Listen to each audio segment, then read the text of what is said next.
Welcome to a developer log video of Barely Default. That is my resource pack. I'm showcasing new features possible in 1.21.5. This is in vanilla. Mojang has implemented an item state system which allow us to do, basically infinite stuff with item models, and this is what I'm showing off today. It is an on-screen keyboard that I've done. It is actually an item, so we can scroll away from it. You have to hold it, and because of that fact, I figured why not make it a totem of undying. So this is actually in my resource pack, Barely Default. There's a bunch of named variants for items, right? Renameable items, like this keyboard right here. It's simply a totem of undying. So once you get a totem of undying, you can rename it to keyboard of undying, and then as long as you don't die with it, you can just have it in your offhand, do your thing, and you have an on-screen keyboard. And I don't really know what the use is for on-screen keyboards. It's for streamers, right? Streamers have this sometimes, so that's why I figured it's fine to use WASD and not have arrow keys for movement or whatever, because an on-screen keyboard is for the viewer. No, is it not? I don't know. You could always customize the texture if you want. Anyways, yeah, once you get a totem of undying, you can simply rename it to get this on-screen, and it's fully functional. It has the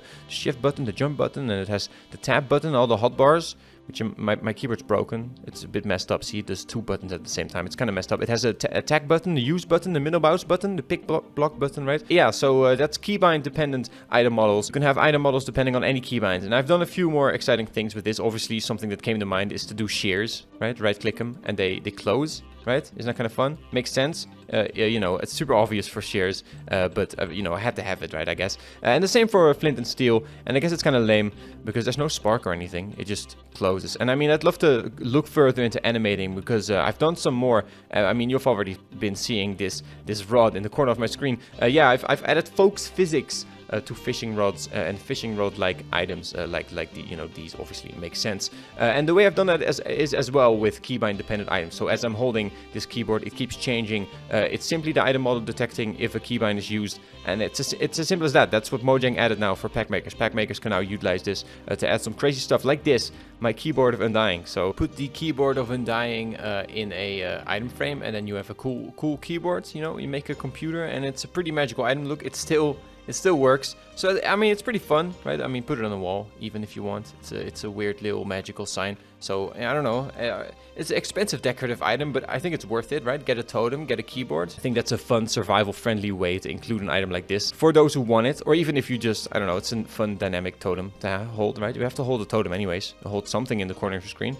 You know, it's a little man or it's a keyboard, whatever you want. Yeah, that's also what's going on with these fishing rods. It's just keybind independent changes, so it kind of looks like physics. It's not real physics, right? It's really simple. It's just I'm walking backwards, so it changes this model. I'm walking right, changes, you know, you get it. Pretty convincing, right? You're kind of if you kind of run around, you're zigzagging a little bit. I think it's fun. I think it's worth having. I'm pretty sure that on multiplayer, if someone else is standing still and I'm walking left to right, then their fishing rod would change, because this is like client-side stuff. So I might remove this, you know, this changing feature from the third-person view and only have it on the first-person view, because, you know, that's where it's also very convincing. So, I mean, I think it's fun. I think it's very dynamic, you know. It's very Minecrafty. And like I said, maybe there's animation possible with this system. I don't know. I'm going to look more into it, all right? I'll report back, I guess, all right, if I find out a smoother way to do this. For now, this is the first prototype of fishing rod physics in vanilla Minecraft through a resource pack in Barely Default. Pretty exciting. My pack also has damage dependent variants, and that's all compatible. Every component in this system can be combined together. So I have these fishing rod physics right here, right? But then if the carrot on a stick loses durability, the carrot halves, right? It gets eaten, right, by the pig,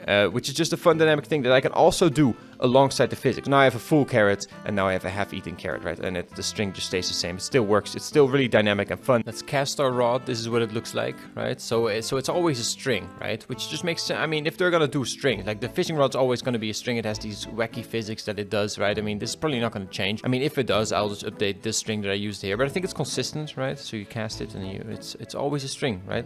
Is that convincing? I think so. I think it's a convincing little thing. And I mean, that's basically it. Just reporting back that you can now do keybind dependent item models, and that I've already, you know, covered some cool stuff, you know, so get inspired, I guess, right? I had some other Barely Default stuff to show off that I've done. Previously, I did a video showing off stacked items, stack size dependent item models. I've done a few more of those, but you basically get the concept of stack dependent items from this little chest alone, right? You can see them right here. So basically the concept is one berry, right? The spread is one berry, and if you get two, the spread is the default spread. And if you get three or more, because I think in this case 3 nicely represents a bunch of them, you know, the item model changes. This is very dynamic and fun, and I love it. Got a pile of berries, you're eating them, you know, it becomes one berry, it's fun, right? And anyways, yeah, so done that for a few more items that I thought needed it. These items obviously are blocks. I figured I'd only do this for the GUI sprite. In hand, it's still one candle, right? So I think that just makes sense for that item. All right, anything else? Oh, potions. Have I ever showed you guys my potions? I've custom potions in my pack.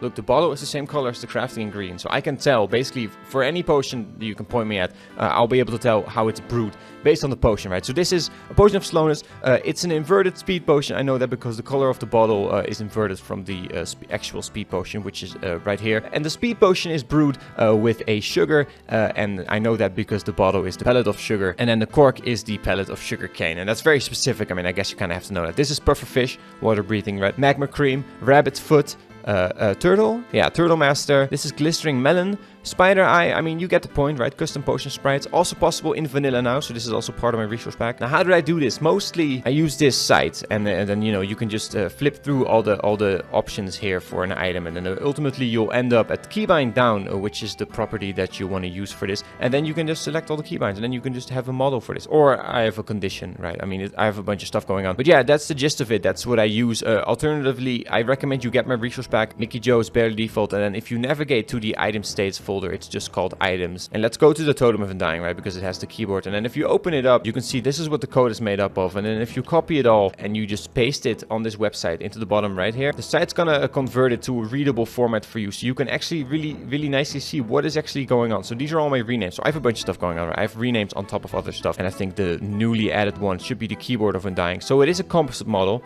and it has a lot of entries because it has entries for all the keys. So a composite model means it's putting multiple models together, and basically it's putting all the keys together separately, and then the key texture depends on if a keybind is pressed or not. So that's basically what's going on. So it's a pretty big item state. I don't really notice any lag. I feel like the system is really well optimized, and I guess that's the gist of it. I don't know, I hope I'm not under explaining it. I also have a video you can check out where I go into the name dependent variants and how to make those, and I explain a lot more about the general systems. You can check that out, but I hope this helped already. So thanks for watching. Leave a like, right, if you thought this was cool. I mean, it's pretty revolutionary, right? I haven't seen anyone do this. Pretty sure I'm the first. Not that anyone cares. Download my texture pack if you would like an on-screen keyboard in vanilla survival, right? You just get a totem of undying, and then as long as you don't die, you can have this bad boy in your offhand and stream, or whatever purpose people have for on-screen keyboards. I don't really know. What do you use these for? What's the point of an on-screen keyboard? I don't know. I added it either way for funsies. Subscribe to the channel as well, and send the video to your pack making friends. Let them know that the gates are open. And now you also know that anytime you see people complaining about Mojang being lazy or updates being small, it is not true. There's so much stuff going on under the hood, and you don't even know it, but this is like so fucking good for resource packs, right? This is amazing. So yeah, don't complain about Mojang because I mean, nothing but praise. I bought this game for what, 20 bucks like 13 years ago, and now I, you know, free updates forever, right? Be grateful, guys, because this is amazing. All right, bye.